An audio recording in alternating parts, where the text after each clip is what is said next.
I've had a lot of questions and comments as to why in the world does the eco server I play on prefer to use the highly polluting combustion generators or steam generators over the renewable energy sources like wind turbines or solar generators. Well, it all has to do with long-term economic continuance and player satisfaction. So I'm going to go over the details behind that so you can promote long-term success on your server.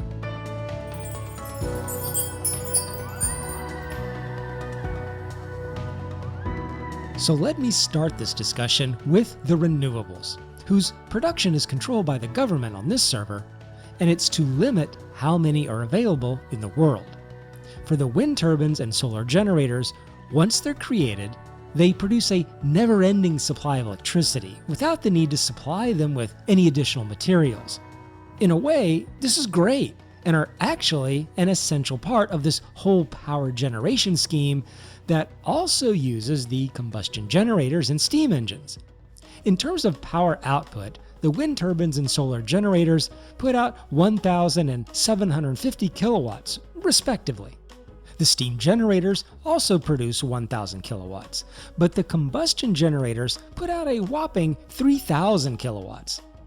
So really, even though there are differences, all the electric producing devices are pretty capable, and any active server is going to need several of whatever you choose. It's also possible that the game developers may adjust and change the amount of output or how they operate. So I'm not going to dwell on the production part or their output, but thought it was worth setting that understanding. Really, where the difference is in both the pollution and consumption of materials for fuel. Now, pollution-wise, eco-worlds are capable of absorbing a good amount of pollution before causing a serious issue. Currently in the game, the primary pollution concern is CO2. And like the real world, plants in eco absorb the CO2 and help keep any excess pollution under control. This CO2 absorption changes with the size of the world and the number of plants, obviously. The plants that absorb the most are trees, and the bigger the species, the better. There is a good bit of ground pollution produced by the polluting things, but really it's the air pollution and the associated CO2 that is the issue. Excessive CO2 that stays above the amount that the plants can absorb will lead to temperature rise, and a rise in temperature will cause the sea level to rise. I'll go over the impact of sea level in some other video, but suffice it to say that even a single block of rise can dramatically change the world. Now, all this pollution talk is important groundwork to understand the web of material consumption that stimulates the economics surrounding the use of the polluting generators. The overall idea between the renewables and the polluters is to achieve a balance where you get as many polluting generators continuously running as possible without pushing the world into a sea rise situation. Any additional electrical demands beyond that are satisfied with the renewable sources. By keeping as many polluting generators running as possible within that threshold, you're also creating a continual demand for fuel, which keeps a whole host of different player skills providing products, well beyond just the oil drillers, which I'll explain.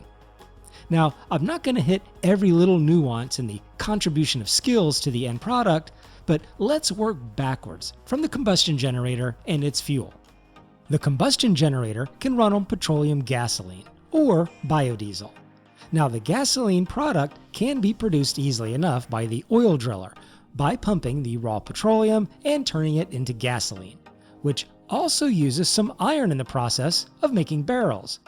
But the biodiesel is where things really get interesting. Biodiesel gets produced from two sources, sort of. Either tallow produced from animal fats through the cooking skills and food making process, or oil that comes from milling, either as a byproduct of some of the milling things, or more directly by milling up sunflower seeds. All of these stimulate a whole host of skills beyond the cooking and milling, and of course the oil drilling, which actually makes the biodiesel. No matter which method, some iron gets used.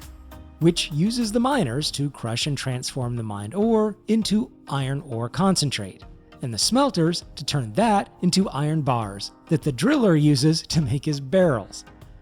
If you go the animal fat route, it's really more use of the leftover tallow from cooking, and gives you something to do with those leftovers. But in truth, I've seen some folks cooking certain foods that produce the highest amount of tallow just to get the tallow and sell that off to make the biodiesel. The market usually does get flooded with a lot of charred sausage or something, but it's viable, and it does draw in the butchers into that mix, unless they just start throwing bison carcasses on the fire. You can do things however you want in eco. The real interesting route to biodiesel isn't through the animal tallow, but comes through the milling. Using sunflower seeds involves the most people and gives the greatest opportunity for economic success. For folks that have been following this channel know that this Season 6 economy has been based on agriculture, and the mortar tax to promote wheat for all mortar production was a great boon to that. But this biodiesel from sunflower seeds is another huge step. This path involves more than just the millers. It brings in the farmers to both plow the fields, because we have laws that prevent just anyone from efficiently doing large-scale farming, and to produce the sunflower seeds from the harvested sunflower. It involves the gatherer to harvest the fields, because much like the farmer and plowing, we have laws that make gathering on any significant scale by anyone without the gathering skill pretty much a losing proposition. At least we try. There's always loopholes, I suppose.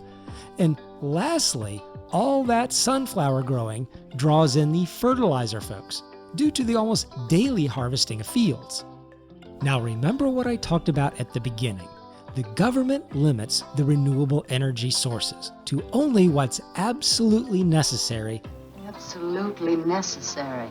to keep the world's CO2 output just below the global warming threshold. The rest of the main energy supply is from the polluting combustion generators or steam generators. And we're talking about a lot of fuel each day. With all the lights and devices burning around the world on a long-term server, quite a few polluting generators are needed to run 24/7 to supply the electrical demand. It doesn't stop. It doesn't require someone deciding to build something with a given material or place something in the world that occupies space. It's a continual consumption that keeps a fairly long string of player skills active, economically stimulated, and given a purpose. Any electrical demand beyond the CO2 threshold is provided by those renewables, which doesn't pinch down the electronic skies either, and those skills that contribute to those materials. It provides an opportunity for everyone. And I haven't even talked about the steam generators. Those, realistically, to keep running for more than just a few hours, need charcoal. The charcoal is produced by loggers, and for them, just 2 or 3 steam generators running around the clock can provide loggers with a fairly steady drip of income on a daily basis. All this economic stimulus and involvement of multiple players is why we try to use as much polluting energy as possible. We're not trying to kill the planet, though I will talk in another video about how that can produce some desirable effects for the citizens. Another thing to keep in mind is that on this dad speed server, it disallows a player from taking a skill that feeds into another skill. So most of these contributing skill chains need to be taken by different players. I hope that explains the whole mechanism well enough, and that it gives you some ideas for how to leverage polluting energy for your own server's economic growth. Take care, and I'll be talking to you later.